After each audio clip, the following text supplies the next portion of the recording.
బండి 15 up 15 up అని కూలీ చెప్పాడు కనుక అది 15 అప్కే అయిపోతాను. వెళ్ళి 3:30కి ఢిల్లీ నుంచి వచ్చేది 16 డౌన్ రావాలి. ఇప్పుడు 4 అయింది. ఈ టైం టేబుల్ అంతా అబోధ కల్పనలే, ఎవ్వరూ రాదు. అవును, మీరు ఒక చోట కూర్చోకూడదు, అటు ఇటు తిరుగుతూ బళ్ళు చూడకపోతే రాత్రి కాళ్ళు నొప్పులని కాళ్ళు పట్టుకుంటే నా వల్ల కాదు, ముందే చెప్తున్నానా. అమ్మి, ఇలా రైల్వే స్టేషన్ లో కూర్చొని అటు ఇటు వచ్చేపోయే రైళ్ళని మనుషుల్ని చూస్తుంటే మంచి కాలం.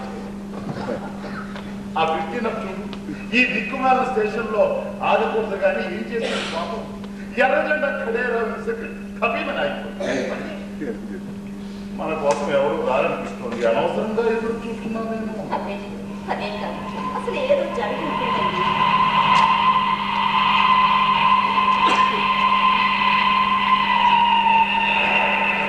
ఆ రైలు చూడు, పుట్టలోంచి లేచిన పాములాగా స్వరంగంలోంచి బయటకు వచ్చింది. ఎర్ర జెండా చూడగానే కఠినని అయిపోయింది. దాని కడుపులో ఉన్న నల్లటి విషాన్ని పొగ రూపంలో ఆకాశంలో కట్టి పుష్పమంటూ ఆగిపోయింది. అదిగో నా పచ్చ జెండా చూపించగానే తోక ఆడించుకుంటూ నాదస్వరం వినోదాలాగే వెళ్ళిపోతుంది. నా మాట వినిపించుకోలేవండి. వైర్ ఇచ్చాం అందలేదంటారా? వైర్ ఇచ్చాం నిజమే, వైర్ ఇంటి దాకా చేరుతుంది కానీ మనసులోకి వెళ్ళదుగా. తలుపులు తెరిచే ఉంటాయి కానీ మనసులు తాళం వేసుకుంటే 1,00,000 వైర్లు ఇస్తే మటుకు ప్రయోజనం ఏదో అయిపోతుంది. మన ఉప్పు అలాంటిది కాదండి. ఎంత ఆప్యాయంగా ఉత్తరం రాసింది, దాన్ని మర్చిపోయామని నిష్ఠూరంగా కూడా రాసింది. ఇది అబద్ధం అంటారా? మన పిల్లలు అబద్ధాలు చెప్పరు. కాకపోతే ప్రపంచంలో ఉన్నాయి అబద్ధాలు నిజాలే కావు. వీలు పడడాలు వీలు పడకపోవడాలు ఎన్నో. ఎప్పుడు రానివాడు అందరికంటే ఆప్తుడు. వస్తాం అనాలి కానీ వెళ్ళకూడదు. ఇవో మనం తెగించి బయలుదేరాలి. అలాగే చూస్తాను. వీలు కాలేదేమిటో పిచ్చికెళ్ళి. అయినా ఇంట్లో అంతమంది నౌకర్లు చాకర్లు ఉన్నారు, ఎవరో ఒకరు రావాలే. ఇగో ఎండలోకి వెళ్లకుండా ఇక్కడే సామాను చూస్తూ కూర్చోండి. అలాగే నీ ఆజ్ఞ శిరోధార్యం అమ్మి. మాట నెత్తి మీద పడితే కప్పుకొని వెళ్ళు. మళ్ళీ ఎండలో పళ్ళలా తిరిగి రాత్రి తలకైనా పడి మటుకు నేనేం చేయాలి? అమ్మి నీకు ఇచ్చిన మాట తప్పి ఒక్క సిగరెట్ కాలుస్తానే. కాల్చండి, ఒక్కటంటే ఒక్కటే. అలాగే కాల్చినప్పుడల్లా ఒక్కటే.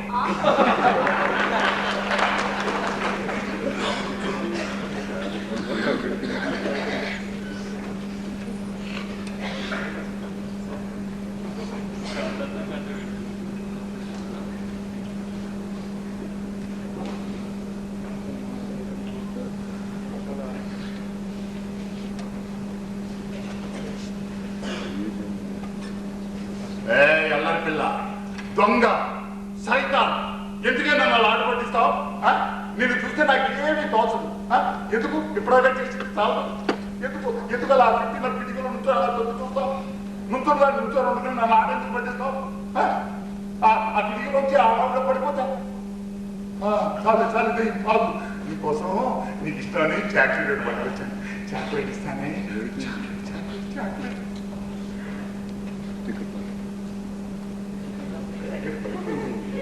నాకు కావాల్సిన ప్యాకెట్ కాదు, టికెట్.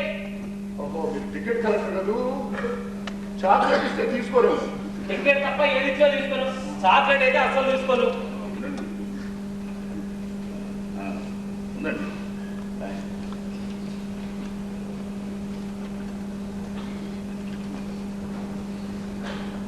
బండి దిగారా? ఎక్కుతున్నారేమో అనుకున్నా. ఎక్కాలి. ఆ రైలు చాలా రద్దీగా ఉంది, ఖాళీ లేదు. ఇంకా టికెట్ పోలేదు.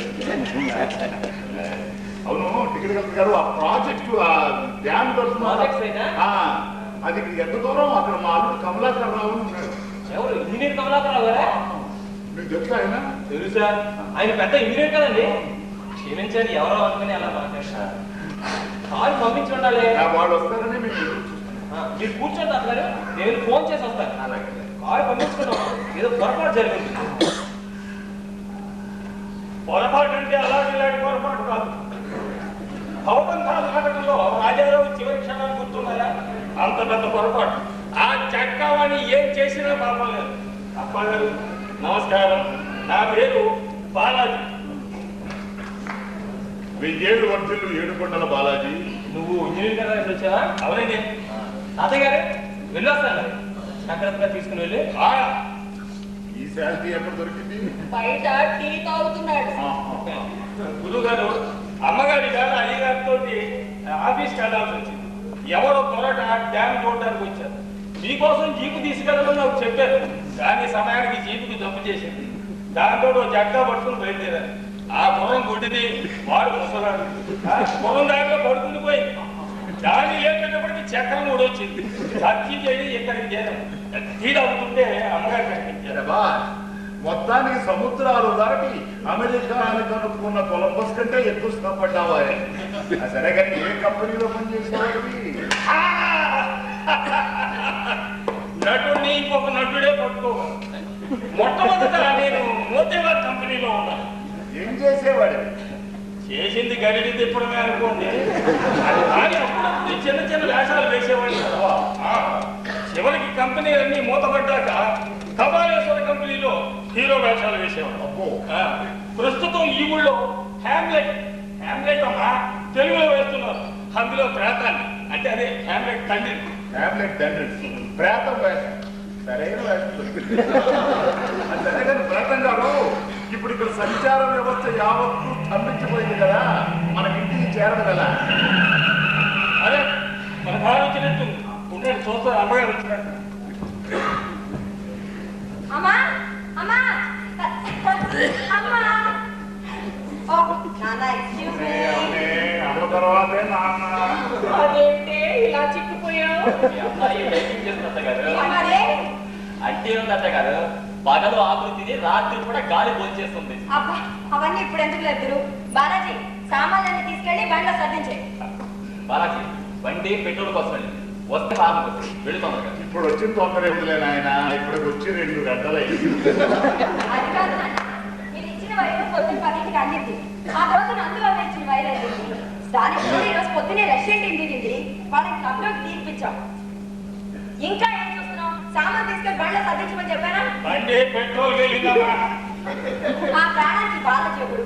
జీప్ చెడిపోతే క్లబ్ ఫోన్ చేయొచ్చు కదా నాన్న. వాడు నటుడు కదమ్మా, కళాకారుడి మెదడు ఖడ్గమృగ మెదడులో ఒకసారి ఒకే ఏంటి వాడి నాటకాల పురాణం మీ దగ్గర కూడా విప్పాడా?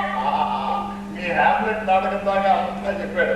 అవును, నువ్వు నాటకంలో వేషం వేస్తున్నావా? చిచి, లేదు నాన్న, ఈయన బాస్ చేస్తున్నారు. ఆయనకు నాటకాలంటే పిచ్చి. ఆయన భార్య కూడా. వాళ్ళిద్దరూ చేస్తున్నారు నాన్న, పెద్ద ఎత్తున చేస్తున్నారు. వచ్చే నెలలోనే షో, మీరు తప్పకుండా రావాలి.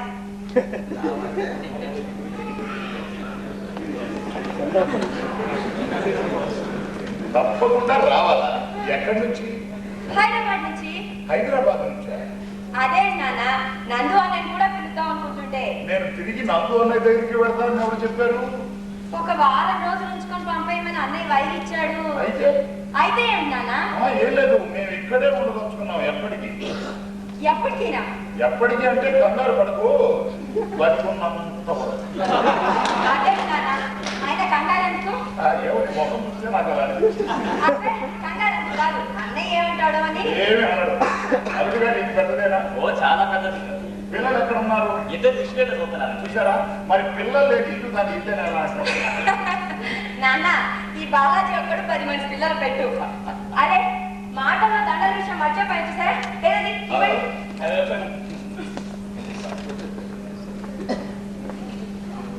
నాన్న, మా తోటలో పూలు నేనే కట్టాను, బాగున్నాయా? ఊరు సరే, దండలేదు కదా. మీ గుర్తుకు లేకపోతే మాకు లేదనుకున్నారా? ఇవాళ మీ పుట్టినరోజు. అమ్మా ఇదిగో ఇవాళ పూలు, రేపు లిప్స్టిక్, ఎల్లుండి చెప్పల జాకెట్లు అవి మీ ఇంట్లో మనకి అన్ని కష్టాలు. మళ్ళీలో అనేది నాన్న మీరు నన్ను అపార్థం చేసుకున్నారు. మీరు ఎక్కడికి వెళ్ళరు, నా దగ్గరే ఉంటారు. నాకు అంతకంటే ఏం కావాలి? ఇది మీ సొంత ఇల్లనే అనుకోండి. అక్క మాటల కారు కూడా వచ్చింది. అమ్మ పద. నాన్న మన కారు ఫియట్, నాకు నడపడం కూడా వచ్చు. ఇప్పుడు చూస్తారుగా మీ కూతురు ఎంత పెద్దదైపోయిందో. నన్ను పట్టుకొని నడవండి. అమ్మ పద. స్వరమడిగింది గొంతు, దివ్య కోరింది వెలుగు, మండుటెండన నడిచి వచ్చా సెద తీర్చే నీ నవ్వు చాలు.